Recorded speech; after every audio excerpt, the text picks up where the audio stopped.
Em primeiro lugar, eu vou colocar o seguinte, né? A gente já falou aqui sobre medicamentos, mas deixar bem claro que não existe medicamento para tratar o autismo, né? Os medicamentos são utilizados para tratar condições associadas ao autismo e comorbidades, certo? A gente não vai ter um medicamento que trate o autismo. E quando que a gente utiliza esses medicamentos? Em regra geral, eles nunca devem ser a primeira linha de tratamento, certo? Claro, tem exceções. Por exemplo, quando o paciente, quando a criança tem uma epilepsia, é óbvio que ela vai precisar utilizar um medicamento para epilepsia. Mas em condições, por exemplo, comportamentais, é sempre a gente parte para intervenções terapêuticas, né? Como as terapias, né? Como o ABA, que a gente acabou de falar. Esses sempre devem ser a nossa primeira intervenção, né? Por quê? Porque são intervenções efetivas. O medicamento ele deve ser assim uma ferramenta de apoio. E ele também não deve ser um casamento, né? Como diz o Dr. Paulo Liberalesso, que é assim uma das unidades, né, dentro da neuropediatria no país, o medicamento ele deve ter uma data para começar e uma data para terminar. Isso numa situação ideal, claro. Então, a gente deveria ter um planejamento farmacoterapêutico onde a gente começa e onde a gente termina esse nosso medicamento, né? Claro que esse planejamento a gente pode ir mudando ao longo do tempo e nem sempre a gente consegue retirar esse medicamento, mas a gente sempre tem que utilizar a menor dose efetiva e não ter ele sozinho, né? Sempre trabalhando junto com as terapias. Então, eu separei aqui alguns medicamentos, assim, que são... Separei quatro, assim, que estão mais em alta, né? Não tem como a gente esgotar o tema, mas coloquei alguns medicamentos, né, que são os mais utilizados, né? No caso, assim, da questão comportamental, né, por exemplo, irritabilidade, agitação e agressividade, a gente tem, assim, dois bem famosos. Os dois que eu conheço aqui, risperidona e o aripiprazol, né? Então, eles são utilizados principalmente para tratar irritabilidade, agressividade e agitação, né? Eles têm uma ótima evidência, né, dentro da literatura, eles estão dentro de diretrizes nacionais, internacionais, né? E o que eles são? Eles são classificados como antipsicóticos de segunda geração, né? E aqui eu vou deixar um adendo, né? Porque quando a gente vai ver na bula desses medicamentos, a gente vai ver que eles são antipsicóticos. E isso às vezes assusta um pouco o pai ou a mãe, e isso às vezes gera até um pouco de resistência. A gente vai ver, nossa, mas é um medicamento para esquizofrenia. O meu filho não é psicótico, não é esquizofrênico, né? Mas a gente tem que lembrar que dentro da saúde mental, a gente tem o mesmo medicamento que é utilizado para várias situações diferentes, né? Claro, a risperidona e o aripiprazol, eles foram inicialmente desenvolvidos para o tratamento da esquizofrenia, mas depois eles foram pesquisados e hoje eles são utilizados para inúmeras outras situações, né? E sim, eles têm indicação hoje para tratamento dessas condições do autismo, né? Então, eles, embora sejam classificados como antipsicóticos, eles não são utilizados somente para psicose, tá bem? Uma coisa importante, eles podem demorar um pouco para começar a fazer efeito, né?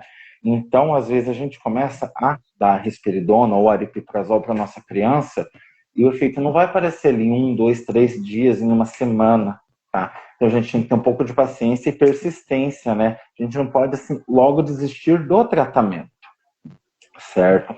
A gente vai ter que seguir ali com o tratamento, né? Mesma coisa quando a gente toma um antidepressivo, até dá para o nosso filho, né? Os antidepressivos têm essa característica também, que eles podem levar, assim, de 2 a 4 semanas para fazer o efeito, né? O antidepressivo é um pouco pior, porque no começo do tratamento ele pode até piorar um pouquinho. E às vezes a gente precisa de um ajuste de dose também. Por quê? Quando a gente começa o nosso tratamento, né? O neuropediatra, né? O pediatra, o médico que está acompanhando o nosso filho, é normal ele começar com a menor dose, né? Quando ele, às vezes 1 miligrama de risperidona ou 5 miligramas de aripiprazol, é uma dose de adaptação, né? E muitas vezes aquela dose não é efetiva. Então a gente precisa dar esse retorno para o nosso médico e realmente falar que não está funcionando, que precisa de um ajuste de dose. E isso é muito natural, principalmente no começo do tratamento, né? Então a gente não precisa ficar com medo, está viciando no remédio. Não, não é essa questão. Aqui existem realmente os níveis, as doses preconizadas, né? O intervalo de dose em que a gente vai trabalhar, né? E que realmente a gente sempre começa com uma dose bem baixa e é natural a gente precisar desse ajuste de dose, tá? Ao longo do tratamento. Isso é muito natural e a gente não pode ficar esperando, falar bem assim, esperando que o médico adivinhe. Isso aconteceu recentemente com um amigo meu, que ele dava aripiprazol para o filho dele, ele estava quase um ano dando 5 miligramas. Eu perguntei, e aí, tá funcionando? Ele falou, tá funcionando mais ou menos, não tá muito legal, acho que não tá bem. Falei, tá tomando quanto? 5 miligramas. Nossa, mas há quase um ano. Vejo, daí ele foi lá, falei para ver com a neuropediatra, né? E tipo, realmente a dose mínima não estava mais funcionando. E a gente tem que dar esse retorno, né? Como a gente estava falando lá nas terapias, né? Aqui dentro dos medicamentos também, né? A gente tem que estar junto, né? Já se foi esse tempo onde o cuidado da saúde era centrado no profissional de saúde, né? Hoje, o cuidado da saúde, ele pressupõe, né, a autonomia do paciente, ou no caso também aqui da família, né? Todos devem participar do cuidado e a gente precisa desse diálogo, né? Vou falar então especificamente da risperidona, tá? Normalmente ele é o primeiro medicamento utilizado para essa questão comportamental de agitação e agressividade, né? A gente tem a prestação líquida, né? Que é mais fácil de administrar, solução oral, ou a gente tem comprimidos também, né? E a gente tem também risperidona injetável, que é muito menos utilizado. A risperidona a gente tem no SUS, né? Gratuitamente, então ela é mais acessível, né? A gente utiliza a risperidona normalmente em uma dose, uma tomada diária ou dose dividida, certo? Aí é critério médico ou como a criança se adapta mais, né? Alguns cuidados que a gente tem que ter com ela. Às vezes ela pode dar sono. Se ela der sono, a gente pode ou dar a dose à noite ou dar a dose maior dela à noite, tá? Se a gente for dar a risperidona líquida, ela vem na seringuinha, cuidar para não ter ar na seringa, senão a gente vai estar dando mais ar do que líquido, né?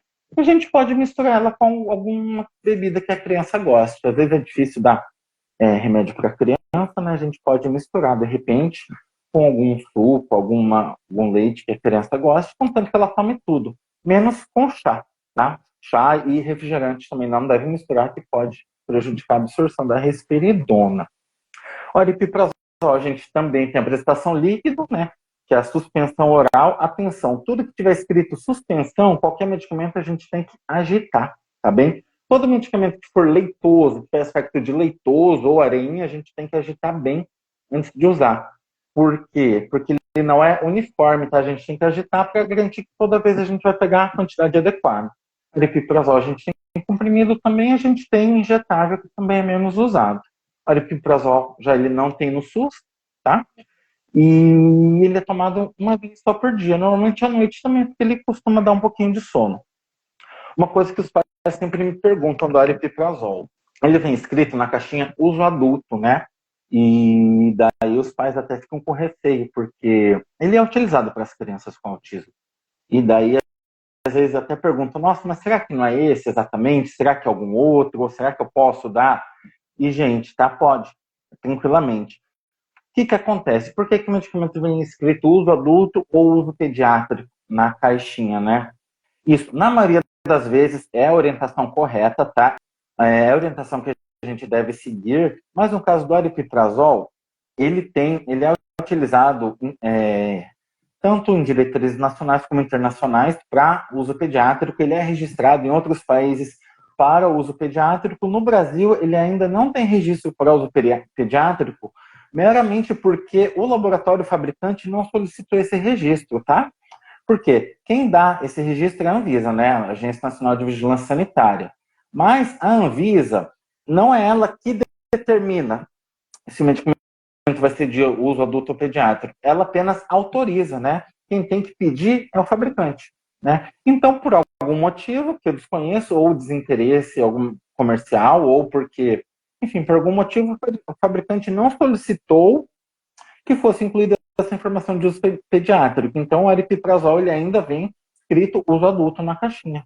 Mas a gente pode utilizar tranquilamente, tá? Porque ele está em diretrizes nacionais e internacionais para uso em criança também, tá? Joia? São medicamentos bem seguros, mas assim, todo medicamento pode ter reação adversa, pode, tá? É uma coisa bem importante que eu vou falar sobre reações adversas a medicamentos. A gente pega a bula, a gente vai abrir uma bula de medicamento no jornal, né? E aí a gente começa a ler. Se a gente for lá ler as reações adversas, a gente fica com medo. A gente, às vezes, né, nem quer dar o medicamento, nem quer tomar. Né? Mas o que acontece? A gente tem que entender. A gente deve ler bula? Sim, a gente deve ler bula, com certeza. Né? Se a gente quer conhecer um pouco mais do medicamento, a gente vai ler a bula. Mas a gente tem que entender o que a gente está lendo. Né? O que está escrito lá? Primeiro que a bula vai trazer todas as reações que são possíveis de acontecer. E as boas bulas, né, as mais recentes, elas vão trazer lá também a possibilidade, né, a frequência com que aquela reação aconteça, né? Então, antes de ler aquele monte de reações, a gente vai ir lá, vai ter lá a frequência, reações comuns, que é de 1 a 10%, né? Ou reações, às vezes, raras, né? 0, sempre vai ter a porcentagem, né? Então, a gente vai ver que essas reações, normalmente, as reações adversas, elas acontecem em condições, em frequência muito baixa, né? Então a gente vai ver lá um monte de reações que podem acontecer, mas a maioria delas é bem rara. E as reações que são mais comuns, normalmente elas são leves, né? Por exemplo, uma reação que é bem comum com qualquer antipsicótico é boca seca, né? Isso a gente vai ver em 10 a 20% dos pacientes. Mas é uma reação que é leve e é fácil de tratar. Como é que a gente vai tratar? A gente vai tomar mais água, né? É muito comum. Outra reação muito comum, sono. Sono é aquela sensação de tontura. Muito comum, mais no início do tratamento. Né? Isso também é tranquilo de a gente manejar, a gente vai dar esse medicamento à noite, e normalmente esse sono é mais acentuado no início do tratamento, né? Outra reação que a gente tem que observar também, que é possível, né, principalmente com a risperidona, espessamento de gengiva, né? Tem que ficar de olho na gengiva do nosso filho, pode acontecer, se acontecer, levar nosso filho ao dentista, né? Aliás, a gente sempre deve levar nossos filhos ao dentista, nossos filhos neurodivergentes, os filhos atípicos, principalmente, tá? É difícil levar ao dentista? Muitas vezes é difícil. Meu filho, assim, é uma guerra a consulta no dentista, né? É muito difícil, ele não gosta, mas é importantíssimo, né? Porque se é difícil, assim, fazer uma limpeza, uma profilaxia, depois tratar uma cárie, um canal, vai ser 3 vezes mais difícil. Né? Então, visitar o dentista regularmente, né? Antipsicótico pode dar aumento de peso, então a gente tem que cuidar também, né? Do peso. Não é todas as crianças que vão ter aumento de peso, mas algumas têm aumento de apetite, aumento de peso, a gente tem que cuidar também, conversar com o nosso médico caso isso aconteça, tá? Não adianta a gente tratar o comportamento e ele ganhar ali 5, 10 quilos. Isso é inviável, né? A gente não pode cobrir um santo e descobrir outro. Então a gente tem que cuidar disso e caso aconteça, a gente vai ter que manejar isso também, né? Então, algumas crianças podem ter constipação intestinal, prender o intestino também. Caso isso aconteça, água, muita água ajuda, e na alimentação a gente consegue também manejar, né? Aí toda mãe sabe os alimentos que ajudam no intestino, tipo mamão, abacate, aumentar a ingestão de fibra, né? Isso daí tudo vai ajudar o nosso intestino a trabalhar bem. Tá bem? Essas são as reações mais comuns que acontecem com esses medicamentos. Tá, a joia. Gente, se alguém tiver alguma dúvida, também pode ir falando aí nos comentários. Outro medicamento que eu separei para a gente conversar aqui é a melatonina, bem famosa, tá? O que a gente tem sobre a melatonina para tratar a insônia, né? Ela é bem efetiva para o tratamento sintomático da insônia. O que significa? Ela não vai curar a insônia, né? Ela vai ajudar a gente a dormir, né? Então, a gente, ou a nossa criança, né? Quando a gente compra a melatonina, a gente vai ver que ela é registrada como suplemento alimentar, né? É uma questão de registro, mas a gente utiliza ela como se fosse um medicamento mesmo. Ela tem a prestação de solução oral, ela tem comprimidos também, e a gente pode mandar manipular também, né?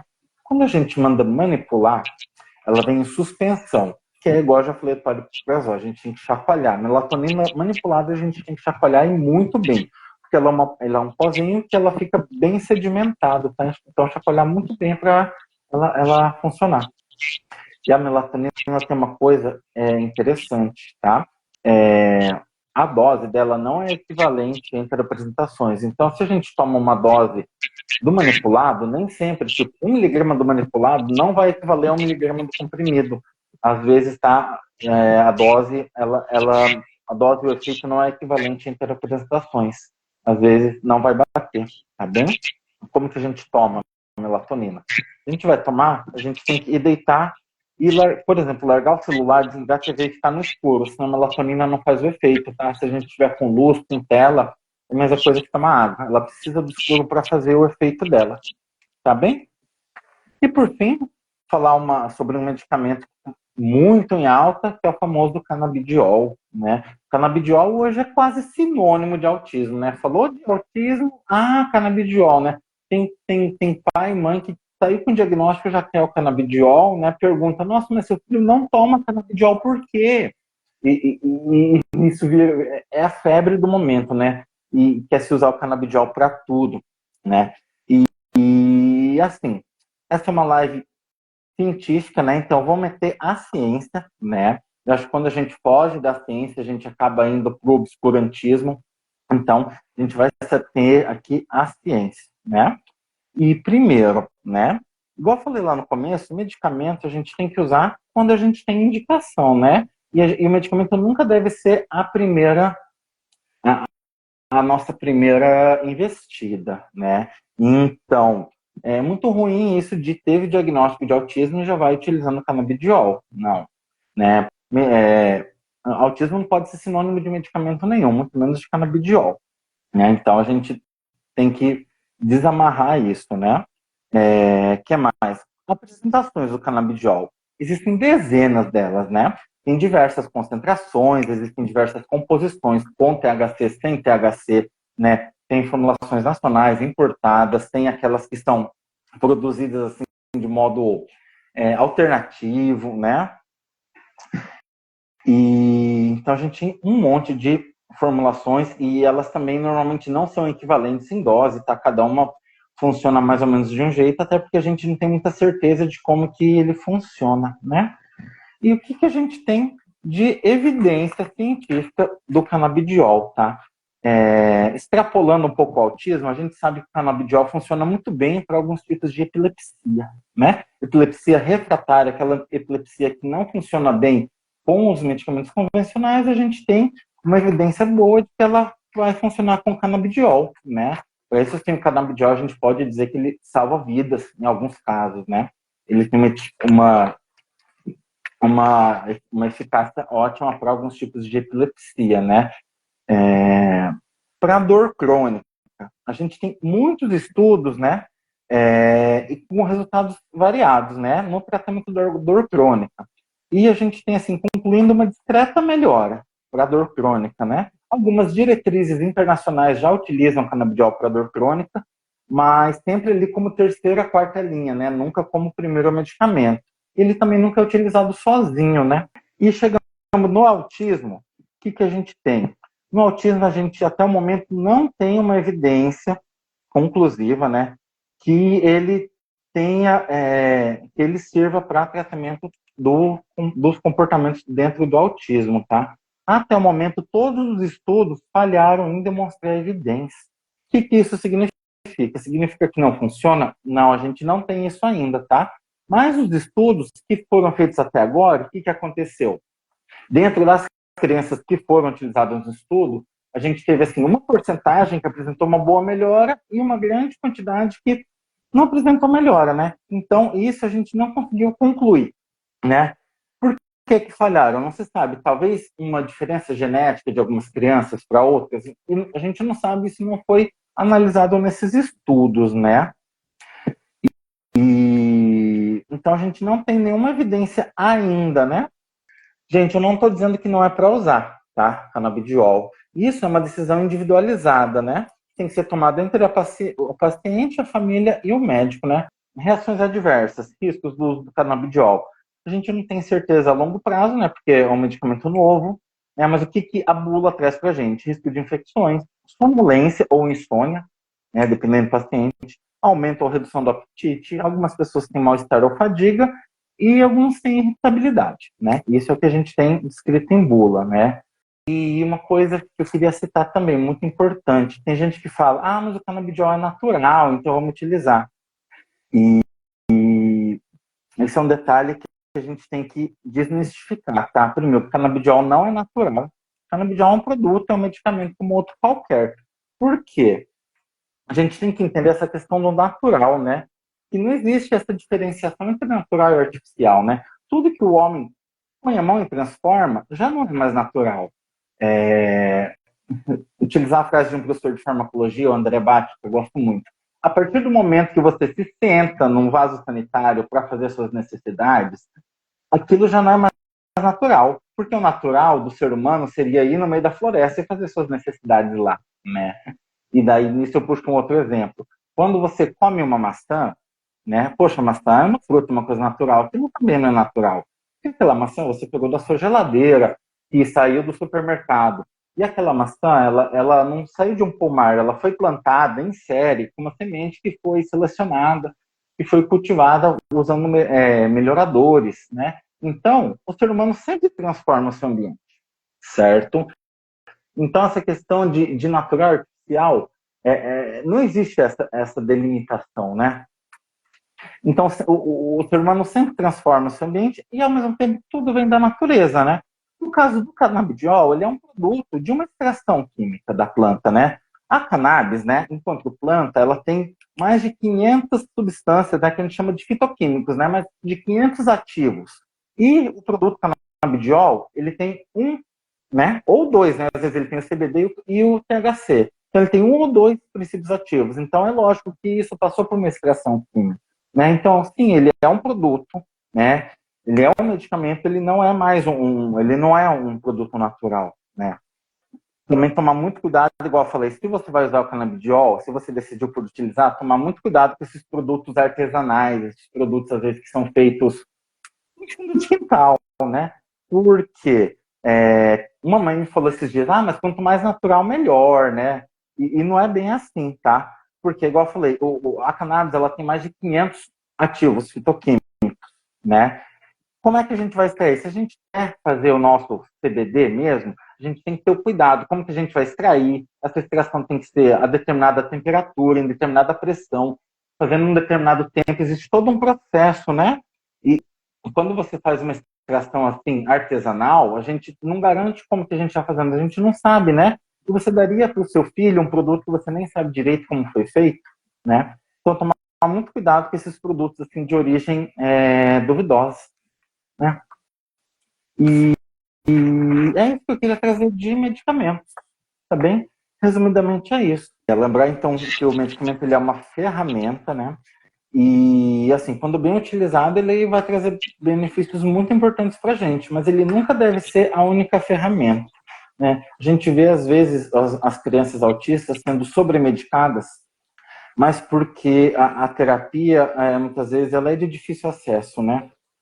Só para fechar, cuidar bem dos nossos medicamentos, tá? Cuidar com carinho, qualquer medicamento que a gente toma, lembrar que o medicamento é um produto delicado, então nunca guardar no banheiro, que é um lugar muito úmido, também não guardar em locais que peguem muito calor, esquecer dentro do carro ou deixar em contato com luz direta, tá? Muita gente tem o costume de guardar medicamento também no banheiro ou colocar numa caixinha lá. Sempre que tiver dúvida, procurar informação, tá? Os farmacêuticos estão aí para isso, para ajudar a gente.